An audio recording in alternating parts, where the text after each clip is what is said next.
Hey folks, your OS Reviews. You're watching our video first look and a quick review of the Kinps Multifunction Power Bank Bluetooth speaker. It sells around the $35 price tag range on Amazon, which I think is a fair price to pay considering it packs in more than just one feature.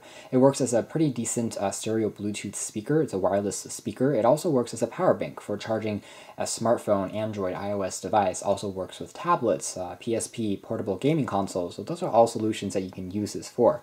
This is what the packaging looks like. On the back, it gives you a few examples of products that it's capable of charging, and in the box you have access just to the power bank slash speaker itself. We'll take a closer look at this in a moment. It comes in two color iterations, this black and red. There's also this typical, there's a white and red version, also comes in this black version. And here we have a user manual that tells you how to set things up and access the various ports and functions. There's also a lanyard strap included for easily handling when you're traveling, along with a micro USB cable for charging the power bank. It takes roughly 3 hours to completely charge, and afterwards I got roughly 7 hours of audio playback using the Bluetooth component, and it can fully charge, I'd say, an Android smartphone about 2 times before it runs out of juice, so a decent amount of power here.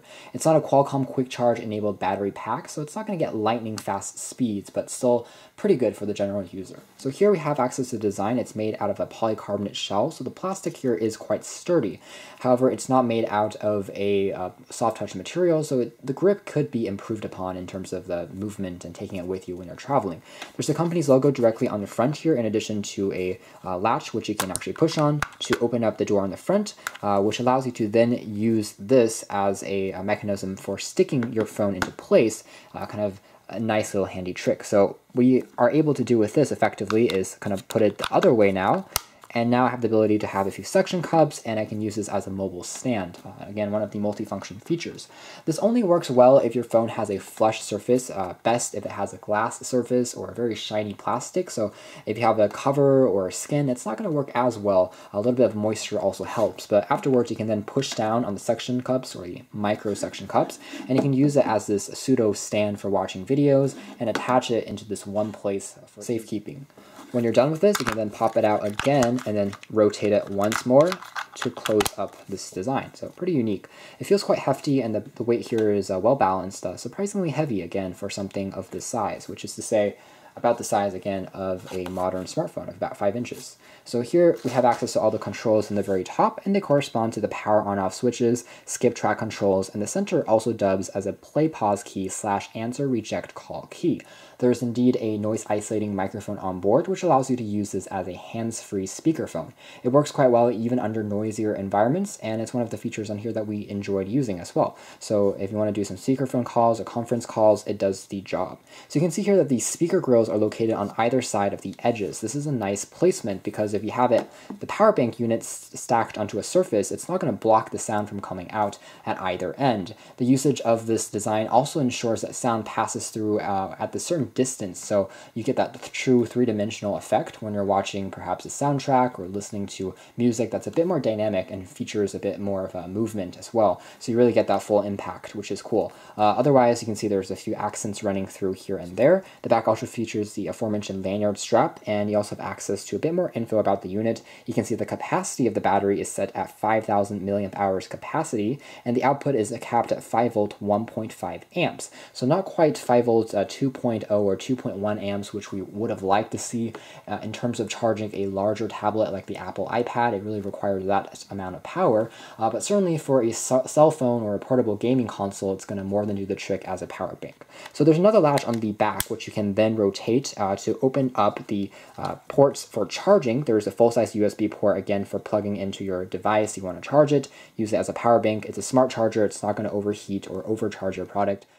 Finally, there is a micro SD card slot for playing back music, so it transforms this into a pseudo MP3 player. If you have MP3 files loaded directly onto the TF card, you can then play them back directly on this unit, so pretty cool. I should also mention that with this door open, this also acts as a kickstand for the speaker, and it holds up the weight pretty nicely at this certain angle. Again, it combines with the suction cup design on the other side to give you a tilted angle when enjoying content. So yet another reason why this speaker really is cleverly designed, and definitely not generic, not a design that we've seen before. So that is something quite exciting to see. Otherwise, we're going to do a quick look at the charging capabilities as well as the power bank functionality next. So we're going to do that and then check out how it performs as a Bluetooth speaker. I'm going to plug in a phone here that needs a bit of charging. It uses a simple micro USB, so it can just use the cable that's provided from the company, plugging this into the other side there, and then finally this side plugs into that output port. There's a small LED which will indicate, and you can see that charging has started automatically. No keys and no buttons are needed in terms of pressing them before plugging the cable in, so a pretty nice design there. You can also play back, of course, the Bluetooth feature while charging a product simultaneously. And one feature which the company could add in a future iteration model would be a secondary USB port for charging to charge two products at once if you want to look at it as a more typical and traditional power bank. So moving on to the music and audio quality performance next, we're going to unplug this and turn on the speaker. On the very top, you can see there's an array of LED lights, which tells you the Bluetooth device is ready to pair. The battery status. So right now, we can see that out of 5 of these, we have 4 bars. So that's the battery icon. The red and blue, which is flashing right now, tells us that we are starting the pairing mode, and we can connect this next. There are voice-guided prompts, as you heard there, so it's not the most silent speaker, it's not the most discreet speaker. Unfortunately, those voice-guided prompts cannot be turned off, so that's something, again, that the company could work on if they were making a second-generation model, opting for the feature of turning that part on or off.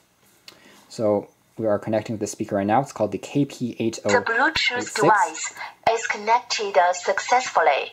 So again, that is another example of the function of the voice-guided commands. So here we have a brief audio clip we're going to play back to show you guys how it works as a speaker. This particular unit does not have an active subwoofer or passive radiator built on in, so those elements are going to be missing. Not as much of a punch in the bass department, but still definitely loud enough, clean enough, crisp enough for general music listening, and leaps and bounds above any built-in speaker system found on a phone, even better than the HEC boom sound speakers that you might get from an M7 or M8 or an M9.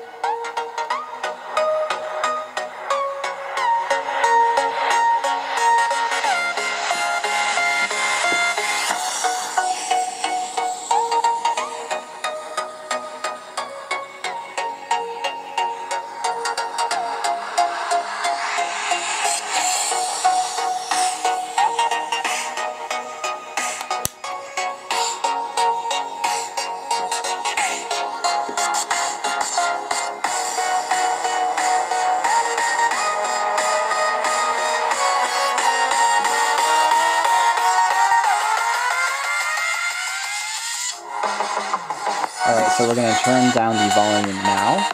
So hopefully that gives you guys a quick sample of what the audio experience is like using this speaker. So pretty good nonetheless, but one of the design flaws that I've noticed is because of the kickstand is actually here as opposed to on this bottom part. When you have it on, if you're playing back music, you can no longer have access to these controls, which are pretty tactile and responsive, but again, they're facing down, so perhaps they should have faced them the other side to have better navigation control on this particular unit. But otherwise, again, it is pretty cohesive and well designed. Audio quality, again, is pretty strong. It gets quite loud and does a good job for electronic music, pop music. Even if you pause the music, there isn't any distortion or static in the background, which is very common for Bluetooth speakers, and it's a sign that the company here did a really good job with this speaker. So not an audiophile grade speaker by any means, but certainly good enough for most folks, loud enough to take to maybe a smaller party, and it fills up smaller spaces quite well. So anyways, guys, this has been a quick video first look and a quick review of the Kinps, the Kinps Bluetooth speaker and power bank all in one device. You can check out more details in the links below, but this has been our video. Thanks for watching here at OS Reviews.